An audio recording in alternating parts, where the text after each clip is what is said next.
হতেই পারে হার, হতেই পারে জিতা হারা, সেটা জনগণ ঠিক করে। 2,60,00,000 যে পার্টিটা ভোট পেয়েছে, যারা শাসনে এসছে তারা 2,93,00,000 উপর ভোট পেয়েছে। তাহলে বিরোধী আসনে একটা দলের শাসকে থাকলো তখন সব কিছু ঠিক থাকলো।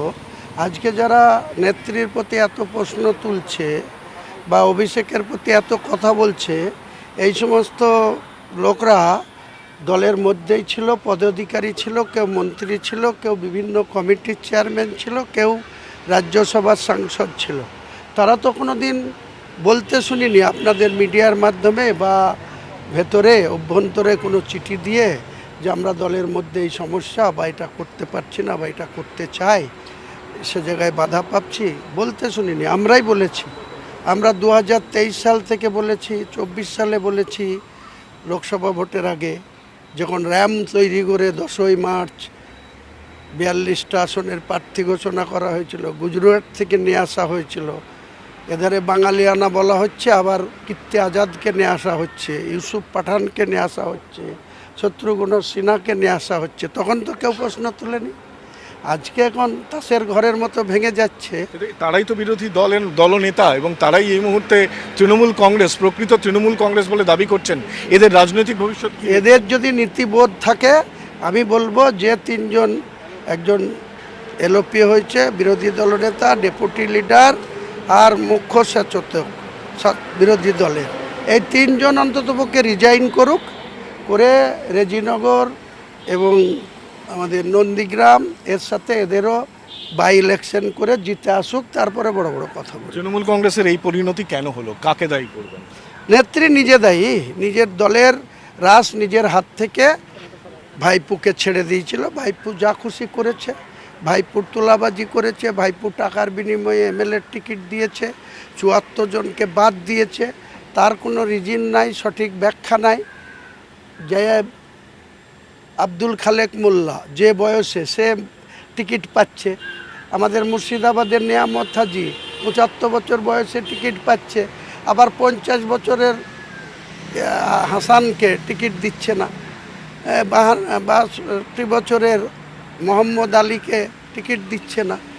একই জায়গায় 82 বছরের লোক টিকিট পাচ্ছে, আবার 52 বছরের লোককে বাদ দিচ্ছে, তার কোনো গ্রাউন্ড নেই।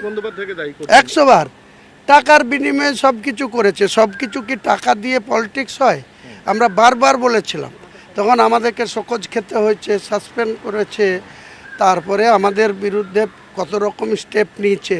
বোঝে তারা শুধু ইশারায়, জ্ঞানে যারা বোঝে তারা শুধু ইশারায়, নাদানকে বুঝাইতে কে পারে কোথায়। যারা জেগে ঘুমাবে, আপনার আমার বাপ তাকে ঘুম থেকে জাগাতে পারবে না। আর যারা ঘুমায় সত্যিকারের, একটু গুজা মারলে উঠে পড়বে, ঠিক না বেঠিক? আমি বেশি খোলাখুলি বলবো না। কিভাবে আমরা এখন চলবো? দেশের আইনকে আমরা সম্মান দিচ্ছি, দিয়ে যাব। পার্সোনাল ল বোর্ড ইসলামের আইন একদিকে থাকবে, দেশের আইন একদিকে থাকবে। আমরা ইসলামের আইনকে সম্মান দেব, যেমন দেশের আইনকে আমরা সম্মান দেব।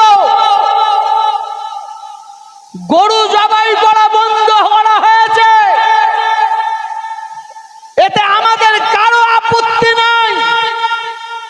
গরু জবাই, তোমরা যদি গরু কিনতো অর্ডার দিতে, এবার আমরা গরু কিনতাম না, ঠিক না বেটি?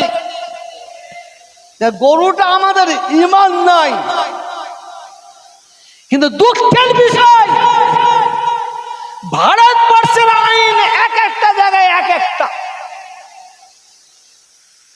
গরুর মাংস গোশত বিক্রি করে সারা পৃথিবীতে 2 নম্বর আছে ভারতবর্ষ। ভারত তেলেঙ্গাওয়ালা গুটকা খায়, তেলেঙ্গা খায়, গুয়া খায়, তাদের ঘরে ধরে পুলিশ মারছে। মদ খেয়ে টলছে, তাদের ঘরে ধরে পুলিশ মারছে। তেলেঙ্গা গুটকা গুয়া দোকানে বিক্রি করছে, সেখানে পুলিশ প্রশাসন যে অর্থ হচ্ছে। কেন বাবা এদের প্রতি এত অত্যাচার জুলুম কেন? যেখানে মদের ফ্যাক্টরি, মদ তৈরি হচ্ছে, সেখানে তালা মেরে দাও, তাহলে কোনো জায়গায় মদ যাবে না। তেরেঙ্গা, গুটকা, গোয়া যেখানে ফ্যাক্টরি, সেখানে তালা মেরে দাও, কোথায় বিক্রি হওয়া যাবে না। যেখান থেকে গরুর গোশত, মাংস ফ্যাক্টরি করে বিদেশে পাচার করা হচ্ছে, বন্ধ করো। এখানে প্রশ্ন নাই। দেশের আইন আমাদের সম্মান দিতেই হবে। যদি কেউ ভারতে থাকে, ভারতে খাবে, ভারতে শোবে, আর সে যদি পাকিস্তানের গুণগান করে, তার কোমরে লাথি মেরে পাকিস্তানে ফেলে দিয়ে আসবো। আমরা মুসলমান, আমরা ফেলে দিয়ে আসবো। কিছু প্রিন্ট মিডিয়া, ইলেকট্রনিক মিডিয়া, গদি মিডিয়া, পাঁচাটা মিডিয়া, এরা বলে মাদ্রাসায় নাকি জঙ্গি প্রশিক্ষণ দেওয়া হয়, শিক্ষা দেওয়া হয়। ওই গদি মিডিয়া, পাঁচাটা মিডিয়াদের বলছি, কোন মাদ্রাসায় যদি জঙ্গি শিক্ষা দেওয়া হয়, সেগুলো আমাদের বলা হোক। আমরা মুসলমান সেই মাদ্রাসাকে ভেঙে মাটির সঙ্গে মিশিয়ে দেবো। মাদ্রাসায় শিক্ষা দেওয়া হয় দেশকে ভালোবাসবো কিভাবে। এই দেশে হিন্দু, মুসলমান, শিখ, ইসাই আমরা একসঙ্গে বসবাস করি। একটা ধর্মের মানুষ আর একটা ধর্মকে কিভাবে ভালোবাসবে, এই শিক্ষা আমরা পাই। কিন্তু আমাদের জোর করে আমাদের জঙ্গি বানাবার চক্রান্ত করা হয়। আসুন, মাথা গরম করিবেন না। তৃণমূল, সিপিএম, কংগ্রেস, বিজেপি, মনে রাখবেন, ব্রিটিশ চলে যাবার পর থেকে তারা আমাদের মুসলমানদের তারা ব্যবহার করেছে, আমাদের নিয়ে ব্যবহার করেছে। আমরা ওই ব্যবহারে আর ব্যবহৃত হব না। সাবধানে পা দেবেন। যখন ভিড় দেখবেন, সরে যাবেন। এই বাংলায় বিজেপি ক্ষমতা আসার পরে অনেক অনেক কিছু ভাবছে, কিন্তু আমরা বাংলার বাঙালি মুসলমান, বাংলার বাঙালি হিন্দু, আমাদের যে ভালোবাসা, যে ঐক্য, যে একতা, যে সম্প্রীতি ছিল, আছে, থাকবে। এই বাংলায় কোনো হিন্দু চাই না কোনো মুসলমানের মায়ের কোল খালি হোক, কোনো মুসলমান বিধবা হোক, কোনো মুসলমানের বাচ্চা অনাথ হোক। কোন মুসলমানের মা চাই না যে কোনো মুসলমান হিন্দু মা বিধবা হোক,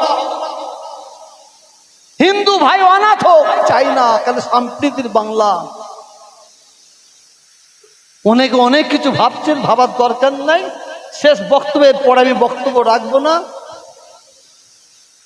আমরা কিভাবে জীবন যাপন করব, এটা আমি বলছি না, গাউসুল আজম হযরতে বড় পীর